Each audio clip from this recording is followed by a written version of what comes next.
Au printemps 1943, dans la région de Compiègne, un bâtiment administratif gris aux allures austères fut discrètement transformé en centre de détention sous autorité allemande. Officiellement, selon les documents d'occupation conservés après-guerre, il ne s'agissait que d'un lieu de transit, un point de tri avant transfert vers des camps plus importants situés en Allemagne ou en Europe de l'Est. Pourtant, comme ce fut souvent le cas durant l'occupation, la réalité dépassait largement les lignes bureaucratiques des registres. Entre avril et août 1943, derrière ces murs épais et ces fenêtres étroites placées trop haut pour laisser entrer le regard, des pratiques organisées de déshumanisation s'installèrent dans un silence presque total. C'est dans ce contexte qu'Élise Martilleux, alors âgée de 20 ans, fut arrêtée le 12 avril 1943 à l'aube dans sa ville natale de Senlis. Fille d'un forgeron et d'une couturière, elle avait grandi dans une maison modeste où l'atelier paternel occupait l'arrière-cour, rythmé par le son régulier du marteau sur l'enclume. Son père était mort en juin 1940, lors de la débâcle française, sur une route encombrée de réfugiés fuyant l'avancée allemande. Depuis lors, Élise et sa mère survivaient en cousant des uniformes pour l'administration d'occupation, travail accepté non par conviction, mais par nécessité dans un pays soumis aux réquisitions et aux pénuries. Le matin de leur arrestation, 3 soldats allemands frappèrent à la porte avant le lever du soleil.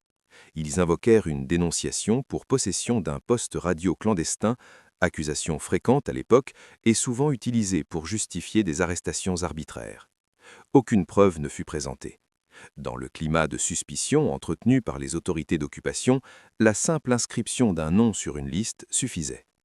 Élise et sa mère furent conduites dans un camion avec d'autres femmes arrêtées le même jour. À leur arrivée au bâtiment de Compiègne, vers 10 heures du matin, elles furent séparées sans explication. Ce fut la dernière fois qu'Élise vit sa mère. Elle apprit plus tard par une survivante que celle-ci était morte du typhus quelques semaines après son internement, maladie favorisée par la promiscuité et le manque d'hygiène. Élise fut placée dans une salle commune au rez-de-chaussée avec 12 jeunes femmes âgées de 18 à 25 ans. Certaines avaient été arrêtées pour distribution de tracts liés à la résistance.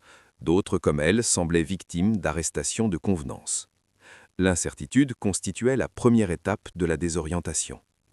En fin d'après-midi, un officier entra et expliqua, d'une voix administrative et détachée, que le bâtiment servait de point d'appui logistique pour des troupes en transit vers le front oriental. Il utilisa l'expression « soutien moral » pour désigner la fonction assignée aux détenus. Aucun détail ne fut donné, mais le sens implicite était clair. Toute résistance entraînerait un transfert vers Ravensbrück, camp de concentration féminin dont la réputation inspirait déjà la crainte. Cette annonce marqua pour Élise la fin définitive de l'illusion selon laquelle la guerre pourrait l'épargner. Le lendemain, les convocations commencèrent. Les prisonnières étaient appelées individuellement vers une pièce située au fond du couloir, désignée sous le numéro 6. Le système reposait sur une organisation mécanique et répétitive, chaque passage étant minuté avec une précision qui révélait une planification méthodique. Aucun instrument visible ne marquait le temps, mais la régularité des rotations imposait un rythme implacable. Cette répétition instaurait une forme de conditionnement psychologique. Le corps finissait par anticiper la durée, même lorsque l'esprit cherchait à se dissocier pour se protéger. Élise décrivit plus tard cette expérience comme la réduction de l'être humain à une unité de mesure. Les jours se succédèrent sans distinction claire entre matin et soir. Le bâtiment fonctionnait selon une logique industrielle de rotation et de contrôle.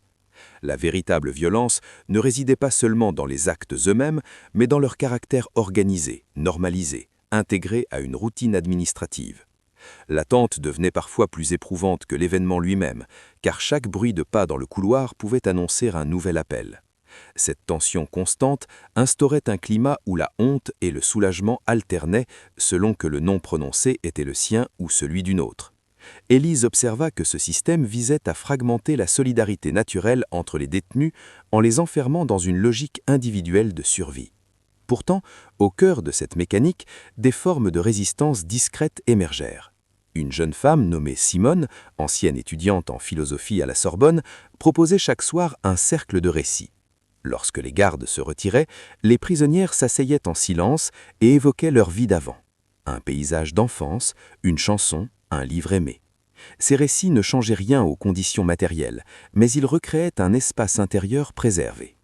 Simone expliquait que tant qu'elle se souvenait de leur identité, elle ne serait pas entièrement réduite au rôle que le système voulait leur imposer. Élise parla alors de la forge de son père, du métal chauffé au rouge, puis martelé jusqu'à prendre forme. Son père lui avait appris que le fer plie sous la pression, mais peut être reforgé. Cette image devint pour elle un symbole de survie. Ainsi, dès ses premières semaines d'internement au printemps 1943, deux réalités coexistaient dans le bâtiment de Compiègne. D'un côté, une organisation bureaucratique destinée à instrumentaliser les détenus, de l'autre, un effort silencieux pour préserver l'humanité au cœur même de la déshumanisation. Cette tension entre destruction et résistance intérieure constitue le cœur du témoignage d'Élise. Témoignage longtemps resté enfoui avant d'être confié aux historiens plus de 60 ans plus tard. Les semaines qui suivirent à l'arrivée d'Élise Martilleux dans le bâtiment administratif réquisitionné aux abords de Compiègne furent marquées par une organisation implacable qui révélait la nature profondément structurée du système mis en place au printemps 1943. Rien n'était laissé au hasard. Les rotations étaient fixes, les groupes strictement séparés, les mouvements consignés par des gardes dont la froideur administrative contrastait avec la violence implicite de ce qu'ils encadraient. Le bâtiment, autrefois destiné à des fonctions civiles, avait été réaménagé pour servir d'outil logistique au service de la guerre. Officiellement, il demeurait un centre de tri provisoire. En réalité, il participait à une économie de domination où les corps des détenus étaient intégrés à un mécanisme pensé pour soutenir moralement des troupes en transit vers le front oriental, théâtre d'affrontements d'une brutalité extrême depuis l'invasion de l'Union soviétique en juin 1941. Élise comprit rapidement que la force du système ne résidait pas uniquement dans la contrainte physique, mais dans la répétition méthodique. La chambre 6, située au fond d'un couloir étroit, était devenue le symbole de cette mécanique. Les convocations se succédaient selon un ordre apparemment arbitraire, mais en réalité calibré pour maintenir une pression constante. La durée allouée à chaque passage, fixée avec une précision inflexible, transformait l'expérience en unité de mesure. Le temps cessait d'être vécu pour devenir compté. Élise expliqua plus tard que le corps finit par intégrer cette cadence, comme un métronome intérieur imposé par la contrainte. Cette internalisation du rythme constituait l'un des effets les plus insidieux du dispositif. Il modifiait la perception même de l'existence. Dans la salle commune, les 12 jeunes femmes tentaient de préserver un semblant d'organisation.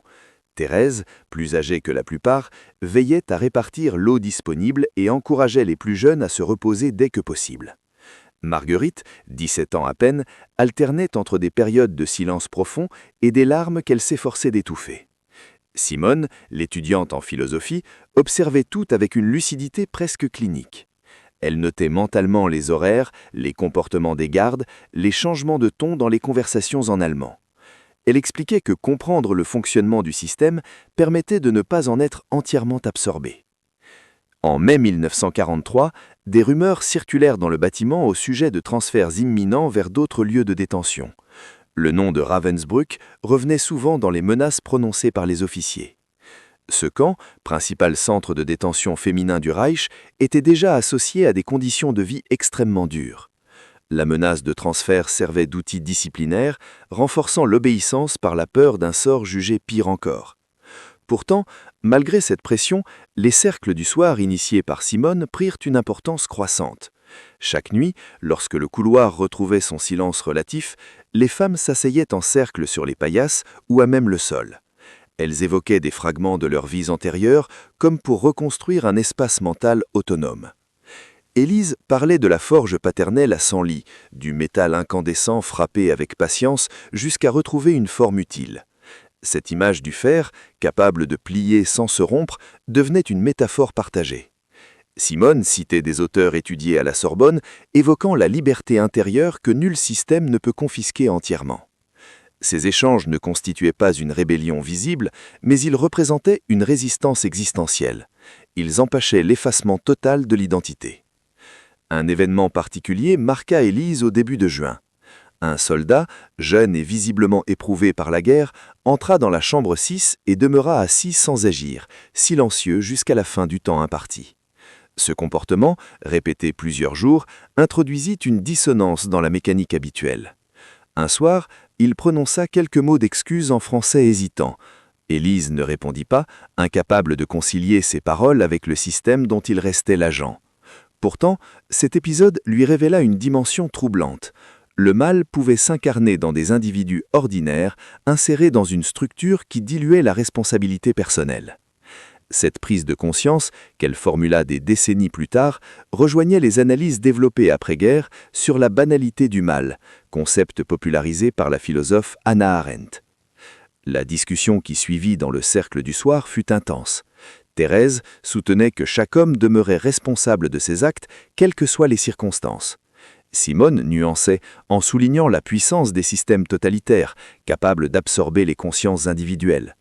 Élise, quant à elle, oscillait entre colère et compréhension lucide.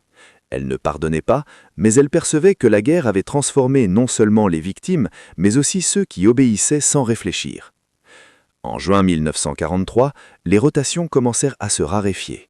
Les troupes étaient redéployées vers l'Est, où les combats s'intensifiaient après la bataille de Stalingrad. Le bâtiment de Compiègne perdait progressivement son rôle stratégique. Certaines détenues furent transférées vers des camps de travail, d'autres disparurent sans explication. Marguerite, affaiblie par la maladie et la malnutrition, mourut au début de juillet. Sa disparition plongea le groupe dans un silence lourd.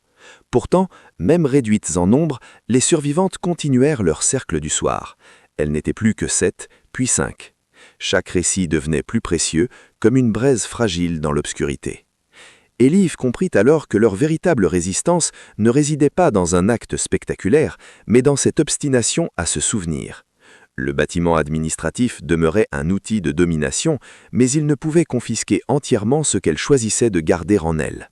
Ainsi, à l'été 1943, tandis que la guerre se poursuivait sur les fronts lointains, un combat silencieux se jouait à l'intérieur de ces murs, le combat de la mémoire contre l'effacement, de l'identité contre la réduction à une simple unité de temps. L'été 1943 avança dans une chaleur lourde qui semblait s'infiltrer jusque dans les murs épais du bâtiment réquisitionné aux abords de Compiègne.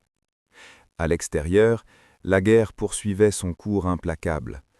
En juillet, la bataille de Koursk faisait rage à l'Est, mobilisant des milliers de soldats allemands dans l'une des plus vastes confrontations de blindés de l'histoire. À l'intérieur du centre de détention, les effets de ces mouvements militaires se firent progressivement sentir. Les rotations diminuèrent encore, les effectifs en transit se réduisirent, et l'activité du rez-de-chaussée perdit l'intensité mécanique qui avait marqué les premières semaines. Mais l'apaisement apparent ne signifiait ni sécurité ni libération. Il s'accompagnait d'un vide angoissant, d'une incertitude nouvelle. Certaines prisonnières furent appelées un matin et ne revinrent jamais. On parlait de transfert vers des camps de travail en Allemagne, vers des destinations inconnues. Le nom de Ravensbrück circulait toujours comme une menace suspendue. Élise Martilleux, amaigrie et affaiblie, observait ces changements avec une lucidité accrue. Le temps n'était plus seulement compté en minutes imposées, mais en absence. Chaque paillasse vide devenait un rappel brutal de la fragilité de leur situation. Marguerite, la plus jeune, avait succombé à une fièvre persistante au début de juillet. Sa disparition laissa un silence difficile à combler. Thérèse murmura une prière pour elle, tandis que Simone rappela que le plus grand risque serait d'oublier son nom. Dès lors, chaque soir, le cercle de récits commença par une énumération des absentes, comme une manière de les maintenir présentes malgré tout. Cette pratique devint un rituel presque sacré. Les femmes savaient que leur mémoire constituait la seule archive fiable dans un lieu où aucun registre officiel ne reflétait la réalité vécue. Au fil des semaines, le nombre de détenus diminua encore. Elles n'étaient plus que 5 à la fin du mois de juillet. Le bâtiment, autrefois animé par les allées et venues des troupes, semblait perdre sa fonction initiale. Des camions chargeaient des caisses à l'arrière, des documents étaient brûlés dans une cour latérale. Élise remarqua l'odeur du papier consumé, signe évident que l'administration cherchait à effacer des traces. Cette destruction méthodique confirmait l'importance de leur devoir intérieur de mémoire. Simone expliqua un soir que les régimes autoritaires craignent les témoins plus que les armes, car un témoignage survit aux murs et aux uniformes. Cette réflexion prit un sens particulier lorsque, début août 1943, un officier annonça que le centre serait progressivement vidé. Les détenues restantes furent informées qu'elles seraient réaffectées ou relâchées selon les besoins. Cette annonce ne suscita ni joie ni soulagement immédiat. L'expérience leur avait appris à se méfier des mots administratifs. Pourtant, quelques jours plus tard, Élise fut appelée non pour la chambre 6, mais pour un bureau à l'étage. On lui remit un document sommaire attestant de sa libération conditionnelle, sans explication claire. Le bâtiment devait être désengorgé, les priorités militaires évoluaient. Le 18 août 1943, Élise franchit la porte d'entrée sous la surveillance distante d'un garde. Elle n'avait qu'une petite valise contenant des effets personnels rendus sans soi. Le soleil d'été l'éblouit. Elle resta quelques instants immobile sur le trottoir, incapable de mesurer pleinement ce que signifiait cette sortie. La liberté, après des mois d'enfermement, avait un goût étrange, presque irréel. Elle ne savait pas encore que sa mère était morte, ni que sa maison de Senlis avait été pillée. Elle marcha lentement vers la gare, portée davantage par l'instinct que par un véritable plan. Le trajet du retour fut silencieux. Les passagers du train, absorbés par leurs propres préoccupations, ne remarquèrent pas la jeune femme amaigrie qui fixait le paysage défilant. À son arrivée à Senlis, Élise découvrit une maison vidée, des meubles disparus, la forge paternelle dépouillée de ses outils. Elle comprit alors que la guerre avait non seulement détruit des vies, mais aussi effacé des repères matériels. Une voisine, Madame Rousseau, l'accueillit avec une compassion maladroite, lui offrant du pain et du thé.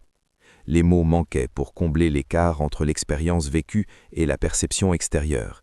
Personne ne pouvait réellement comprendre ce qui s'était passé derrière les murs gris de Compiègne. Les nuits suivantes furent hantées de souvenirs persistants. Le couloir, la porte numérotée, le rythme imposé revenaient sous forme de cauchemar. Élise réalisa que la libération physique ne signifiait pas la fin de l'épreuve intérieure. Pourtant, une conviction née dans les cercles du soir demeurait intacte. Tant qu'elle se souvenait de son nom, de celui des autres, de la forge et des histoires partagées, elle n'était pas entièrement réduite à ce que le système avait tenté de faire d'elle. Ainsi se referma l'été 1943 pour Élise, non comme une conclusion définitive, mais comme le passage d'un enfermement visible à un combat plus silencieux, celui de la reconstruction et de la mémoire. L'automne 1943 s'installa sur la région de Senlis, avec une lumière plus basse et un froid précoce qui pénétrait les maisons mal isolées. Pour Élise Martilleux, revenue de Compiègne en août, la saison marqua le début d'une autre forme d'épreuve, moins visible mais tout aussi persistante. La guerre continuait, les pénuries aussi, et la vie civile sous l'occupation restait soumise au rationnement, au couvre-feu et au contrôle régulier. Pourtant, pour ceux qui n'avaient pas connu l'intérieur des centres de détention, l'existence reprenait une apparence presque ordinaire. Les marchés fonctionnaient, les cloches sonnaient encore aux offices du dimanche, et les conversations se faisaient à voix basse dans les rues pavées. Élise, elle, vivait dans une réalité parallèle. Sa maison familiale avait été pillée, la forge de son père, autrefois cœur battant de son enfance, était vide. L'enclume avait disparu, les pinces et le soufflet aussi. Ce vide matériel faisait écho au vide intérieur qu'elle ressentait. Elle trouva refuge chez sa tante Geneviève dans un village voisin. L'accueil fut bienveillant, mais prudent. On ne posait pas de questions directes. Dans la France occupée, chacun savait qu'il existait des choses trop lourdes pour être racontées à voix haute. Les premières semaines furent marquées par l'insomnie. Chaque bruit de porte, chaque pas dans la rue faisait surgir en elle l'image du couloir gris du centre de détention de Compiègne. Le chiffre associé à la chambre du fond revenait comme un écho mécanique. Le corps, même libre, conservait la mémoire du rythme imposé. À l'époque, on ne parlait pas encore de traumatisme psychologique comme on le ferait aujourd'hui. On évoquait des nerfs fragiles ou des suites de guerre. Élise tenta de reprendre une activité pour occuper ses journées. En novembre 1943, elle trouva un emploi dans un atelier textile où l'on réparait des vêtements usés par les restrictions. Le travail répétitif, le bruit des machines, l'attention constante requise pour la couture lui offraient une forme d'ancrage. Tant que ses mains bougeaient, son esprit s'éloignait un peu des souvenirs. Les autres ouvrières parlaient de la guerre, des bombardements lointains, des fils ou des maris prisonniers en Allemagne. Élise répondait peu. Elle disait seulement qu'elle avait été détenue quelque temps. Personne n'insistait. Le silence, à cette époque, était souvent un pacte tacite. Au début de 1944, la situation militaire évoluait rapidement. Les nouvelles du front oriental évoquaient les pertes allemandes croissantes. Les bombardements alliés s'intensifiaient sur les infrastructures ferroviaires françaises. En juin, le débarquement en Normandie allait bouleverser l'équilibre stratégique, mais Élise l'ignorait encore. Son horizon immédiat restait celui de la survie quotidienne et de la reconstruction intérieure. Elle continuait, chaque soir, à répéter mentalement les noms des femmes qu'elle avait connues dans la salle commune. Marguerite, Thérèse, Simone, Louise. Elle craignait qu'en cessant de les évoquer, elles disparaissent une seconde fois. Cette fidélité intérieure était devenue une forme de devoir. En avril 1944, presque un an après son arrestation, Élise reçut la confirmation officieuse de la mort de sa mère, emportée par le typhus quelques semaines après leur séparation. La nouvelle, bien que redoutée, la frappa avec une force inattendue. Elle comprit que la guerre lui avait arraché non seulement des mois de vie, mais aussi la possibilité d'un dernier adieu. Ce deuil tardif s'ajoutait aux cicatrices invisibles. Pourtant, au milieu de cette douleur, elle se souvenait des cercles du soir à Compiègne. Elle se rappelait les récits partagés, les paysages d'enfance décrits dans l'obscurité. Elle décida de conserver cette pratique pour elle-même. Certains soirs, seule dans sa petite chambre, elle murmurait des souvenirs à voix basse, comme pour entretenir une flamme fragile.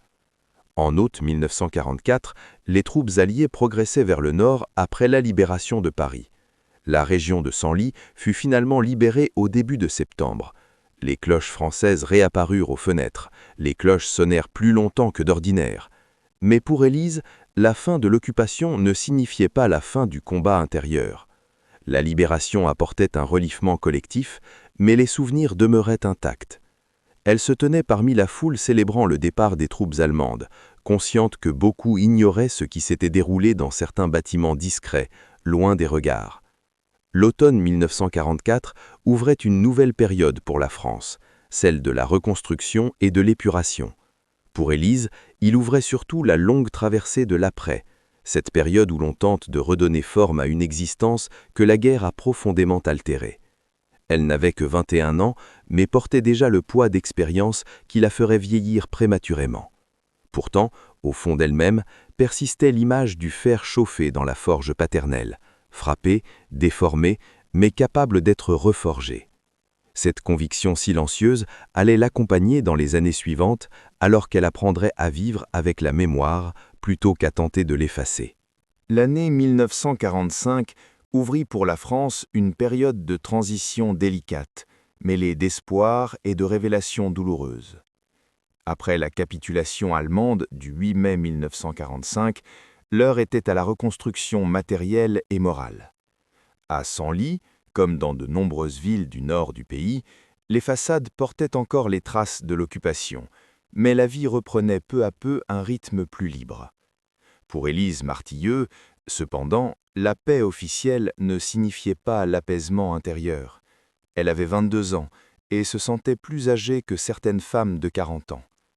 Les cauchemars persistaient, la peur des bruits soudains demeurait ancrée dans son corps. Pourtant, dans ce contexte de renouveau national, elle comprit qu'elle devait choisir entre le repli silencieux et une tentative de reconstruction. Les procès de Nuremberg, ouverts en novembre 1945, révélèrent au monde l'ampleur des crimes commis sous le régime nazi. Les journaux français évoquaient les camps, les expérimentations médicales, les politiques de déportation. Élise lisait ces articles avec une attention particulière.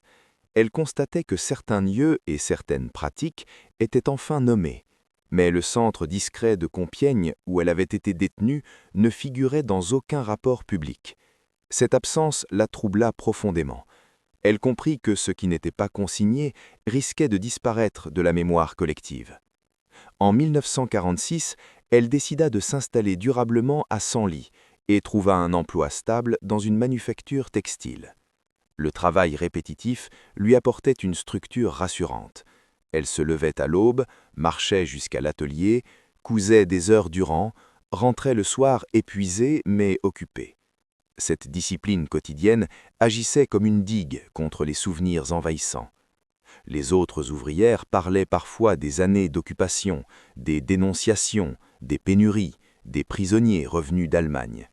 Élise restait discrète. Elle se contentait de dire qu'elle avait été détenue quelques mois. Le mot suffisait à clore la conversation. Le silence était devenu une seconde nature. C'est en 1947 qu'un changement décisif survint. Elle fit la connaissance d'Henri Lemaire, mécanicien dans un garage voisin. Leur rencontre fut simple, presque ordinaire, dans une boulangerie un matin d'hiver. Henri était un homme calme, marqué lui aussi par la guerre, mais peu enclin à raconter son propre passé. Ils commencèrent à se voir régulièrement, marchant dans les ruelles anciennes de Senlis, partageant des silences plus que de longues confidences. Henri ne posait pas de questions intrusives. Cette retenue offrait à Élise un espace sûr. Elle n'était pas prête à dévoiler ce qu'elle portait en elle, et il semblait l'accepter sans exigence. Leur relation se construisit sur une patience mutuelle. En mai 1949, ils se marièrent à la mairie, cérémonie modeste, à l'image de leur union. La France entrait alors dans une phase de modernisation progressive, soutenue par le plan Marshall et la reconstruction économique. Les années 1950 apportèrent une relative prospérité. Élise donna naissance à une fille, Marie, en 1950, puis à un garçon, Jacques, en 1953. La maternité fut pour elle une expérience ambivalente. Elle aimait ses enfants d'un amour profond et protecteur, mais chaque geste tendre réveillait aussi la conscience aiguë de la fragilité humaine. Elle chantait des berceuses le soir, se souvenant des cercles nocturnes de 1943, où la voix de Louise avait apporté un instant de beauté dans l'obscurité. Elle se promettait que ses enfants grandiraient sans connaître la peur systématique qui avait marqué sa jeunesse. Pourtant, malgré cette volonté, une distance subsistait en elle. Henri remarquait parfois qu'elle se figeait au bruit d'une porte qui claquait. Il ne questionnait pas, se contentant de la prendre dans ses bras lorsque les tremblements la gagnaient la nuit. Il lui offrait une stabilité précieuse, mais ne pouvait effacer le passé. Dans les années 1960, la France se transforma rapidement, les villes se modernisaient, la société évoluait. Les souvenirs de la guerre semblaient s'éloigner pour les plus jeunes générations. Élise observait ce changement avec un mélange de relâchement et d'inquiétude. Elle se réjouissait que ses enfants vivent dans un pays en paix, mais redoutait que certaines histoires ne sombrent dans l'oubli. Elle continuait intérieurement à réciter les noms des femmes rencontrées à Compiègne. Marguerite, Thérèse, Simone. Elle craignait qu'en cessant de les évoquer, leur existence s'efface définitivement. En 1989, la mort d'Henri, emportée par un cancer du poumon, marqua une nouvelle rupture. Élise se retrouva seule dans un appartement modeste du centre de Senlis. Ses enfants étaient adultes, installés ailleurs. Les journées s'écoulaient dans une routine tranquille, mais les nuits restaient peuplées d'images persistantes. Elle comprit alors que le silence qu'elle avait choisi pendant plus de 40 ans n'avait pas apaisé la mémoire, il l'avait seulement enfouie. La lecture d'articles sur les recherches historiques menées dans les années 1980 sur les lieux oubliés de l'occupation l'interpella. Des historiens exhumaient des archives, récoltaient des témoignages tardifs. Elle se demanda si le moment était venu de parler, non pas pour elle-même, mais pour celles qui n'avaient pas survécu. La décision mûrit lentement. Elle savait que rouvrir ses souvenirs serait douloureux, mais elle sentait aussi que la transmission était une responsabilité. Ainsi, au seuil des années 1990, Élise Martilleux se trouvait à la croisée de deux chemins: poursuivre le silence jusqu'à la fin de ses jours ou accepter que son histoire, inscrite dans le contexte plus large de l'occupation et de ses dérives, devienne une voix parmi d'autres dans le récit collectif de la guerre. Au début des années 1990, la France entra dans une phase nouvelle de réflexion sur son passé, marquée par un regain d'intérêt pour les zones d'ombre de l'occupation. les historiens multipliaient les recherches sur les centres de détention provisoires, les lieux administratifs détournés de leur fonction initiale, et les pratiques restaient longtemps en marge des grands récits nationaux. À Senlis, Élise Martilleux suivait ces évolutions à distance, attentive, mais encore hésitante. Elle avait désormais plus de 65 ans. Ses enfants, Marie et Jacques, étaient adultes, parents à leur tour. Les petits-enfants apportaient une lumière douce à ses journées, mais les nuits demeuraient parfois traversées de souvenirs persistants. Le chiffre, associé à la chambre du fond du bâtiment de Compiègne, continuait de surgir dans sa mémoire comme un écho régulier, preuve que le temps n'efface pas, mais transforme. En 1995, lors des commémorations du 50e anniversaire de la fin de la guerre, de nombreux témoignages furent diffusés à la télévision. Des survivants de camps, des anciens résistants, des déportés prirent la parole. Élise ressentit un trouble profond. Elle comprenait que l'histoire officielle évoluait, qu'il devenait possible de dire ce qui avait longtemps été tu. Pourtant, son propre vécu restait sans nom dans les archives publiques. Le centre discret où elle avait été détenue n'apparaissait toujours que comme un simple point de transit dans certains documents administratifs conservés aux archives nationales. Cette minimisation la heurta. Elle savait que ce qui s'était déroulé derrière ces murs gris ne pouvait être réduit à une mention bureaucratique. L'année 1998 marqua un tournant intérieur. Élise retrouva par hasard une ancienne connaissance de l'après-guerre qui évoqua les recherches d'une jeune historienne spécialisée dans les centres de détention improvisés de l'Oise. Le nom de Compiègne fut prononcé. Pour la première fois depuis des décennies, Élise sentit que son silence n'était plus une protection, mais une omission involontaire dans la mémoire collective. Elle prit contact, non sans appréhension, avec cette chercheuse, Claire Dufresne, alors doctorante en histoire contemporaine. La première rencontre eut lieu dans un café discret de Senlis.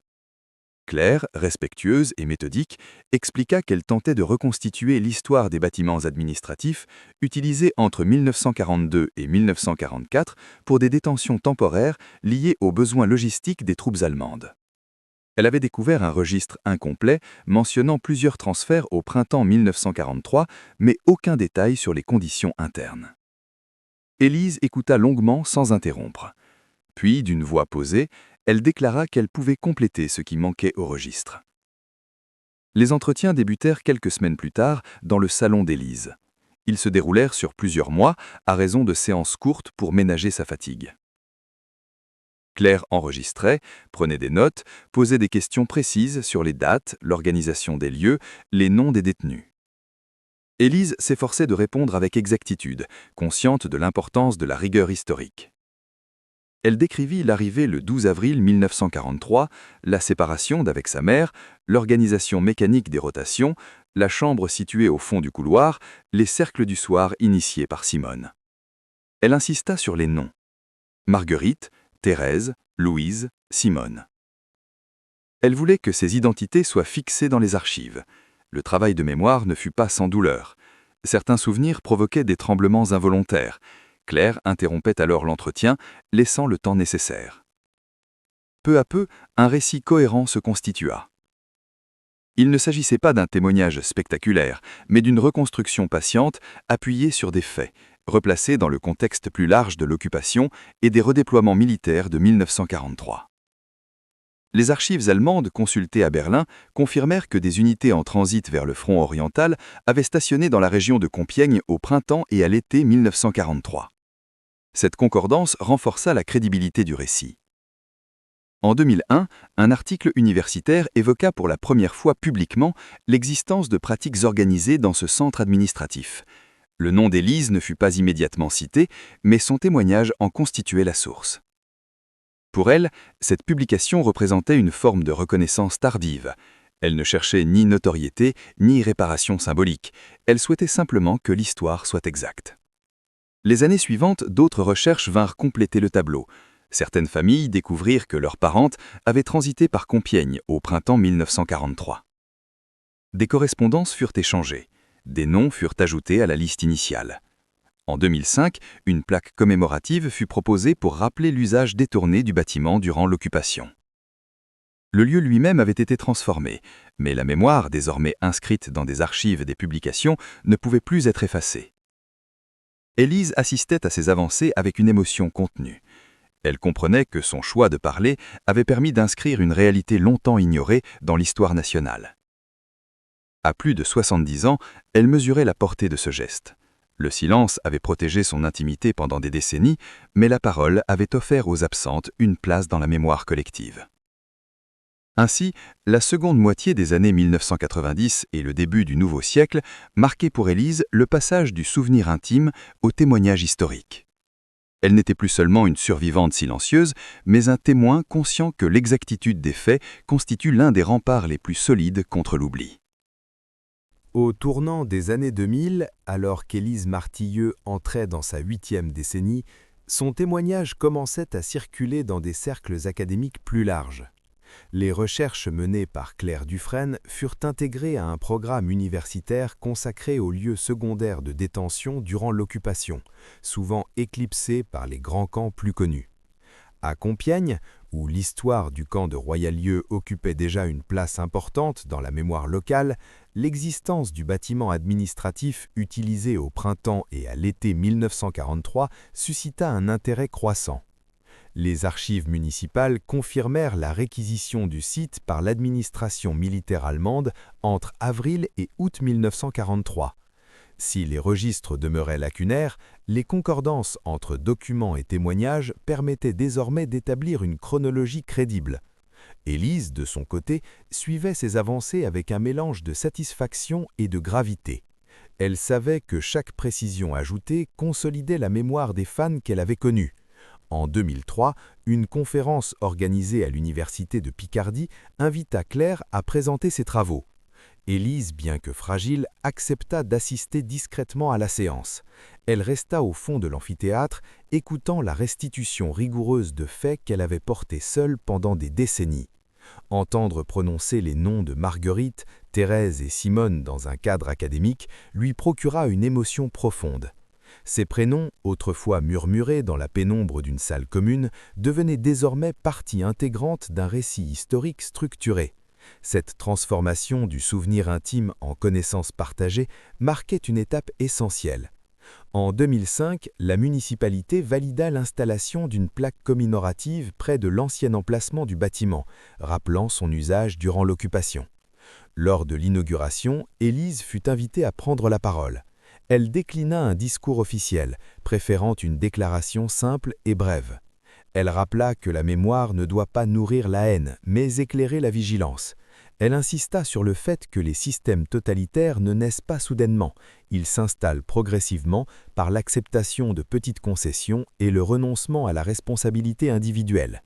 Ces mots, prononcés d'une voix calme, résonnèrent avec une force particulière auprès d'un public composé d'élus, d'enseignants et d'élèves.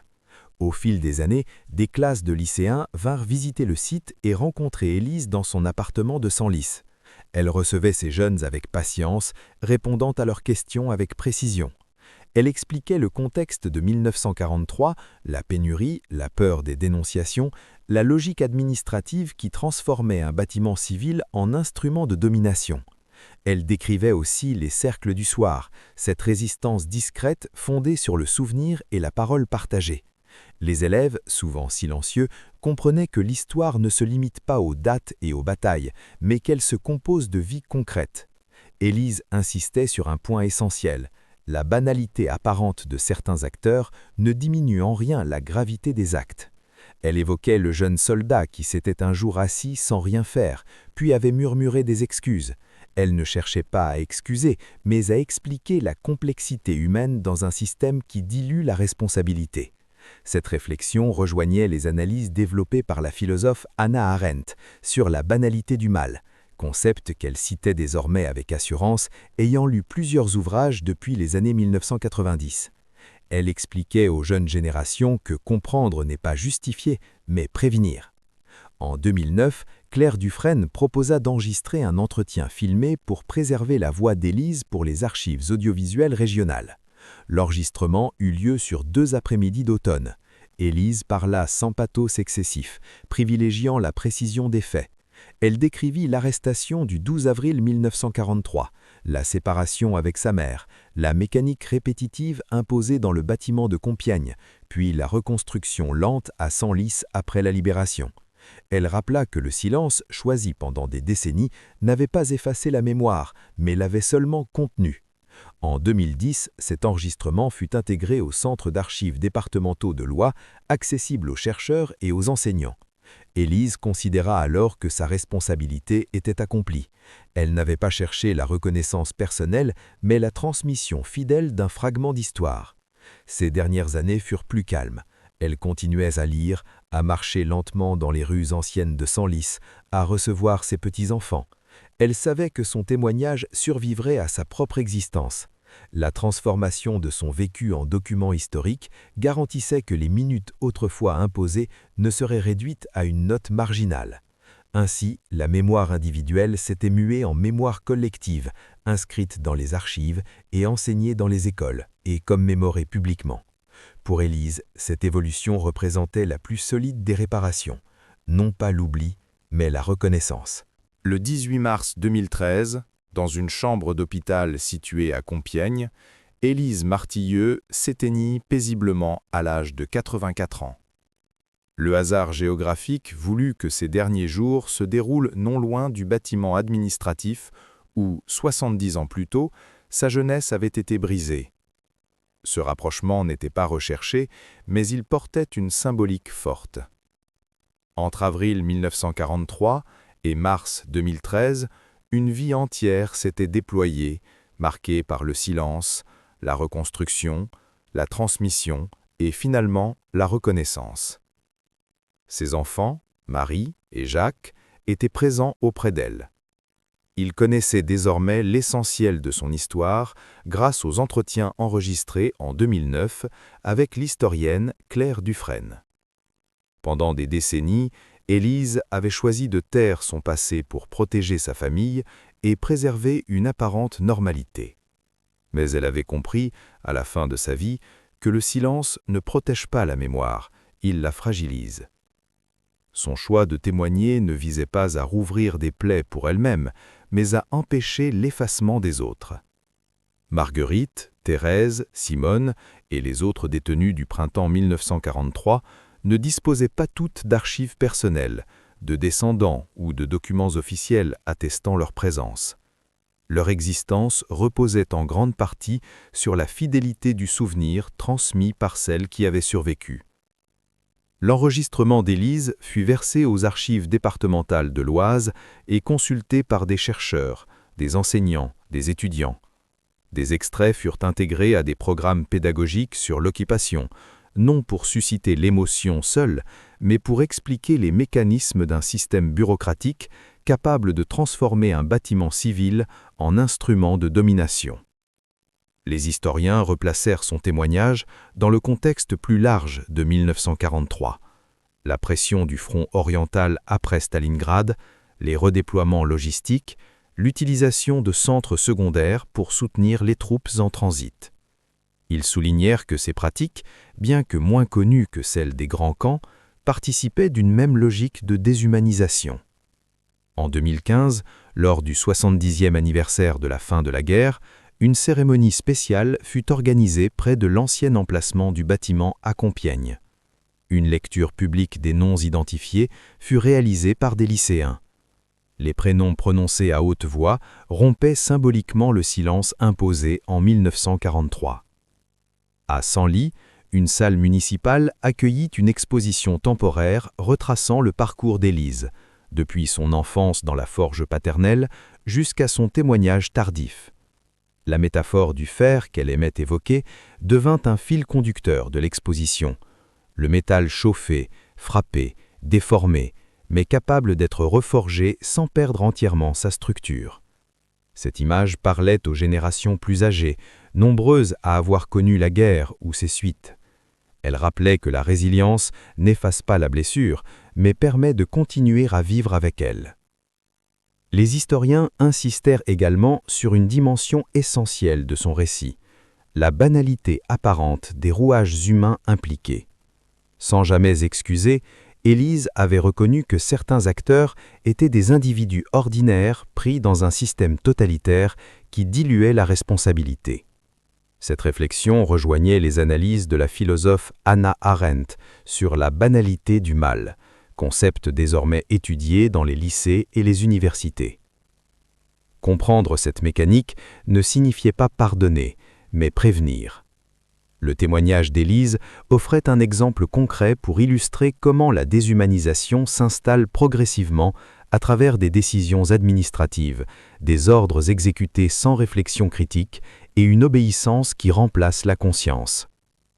Aujourd'hui, plus de 80 ans après les événements du printemps 1943, le bâtiment d'origine n'existe plus. Le paysage urbain s'est transformé. Pourtant, la mémoire demeure, inscrite dans les archives, dans les plaques commémoratives et dans les récits transmis aux élèves. L'histoire d'Élise rappelle que la guerre ne se résume pas aux lignes de front ou aux traités signés. Elle s'infiltre dans les espaces ordinaires, dans les bureaux, dans les couloirs, dans les décisions apparemment administratives. Elle montre aussi que la résistance peut prendre des formes silencieuses. Un cercle de récits dans une salle commune, la répétition obstinée de noms pour éviter l'oubli, le choix tardif de parler. Au crépuscule de sa vie, Élise avait compris que transmettre n'était pas raviver la douleur, mais lui donner un sens. Son existence témoigne d'une vérité simple et exigeante. Nous ne sommes pas uniquement définis par ce que nous subissons, mais aussi par ce que nous décidons de préserver et de transmettre. Les 9 minutes qui avaient rythmé une période de sa jeunesse n'ont pas disparu de l'histoire. Elles ont été replacées dans un cadre plus large, analysées, contextualisées, intégrées à la mémoire collective. Ainsi, la trajectoire d'Élise Martilleux dépasse son destin individuel. Elle devient un avertissement et une leçon pour les générations futures. Aucune société n'est à l'abri lorsque la dignité humaine est réduite à une fonction ou à une unité de mesure. Mais tant que des témoins acceptent de parler, tant que des historiens écoutent et consignent, tant que des élèves apprennent et questionnent, l'oubli ne triomphe pas. Et c'est peut-être là la forme la plus durable de résistance.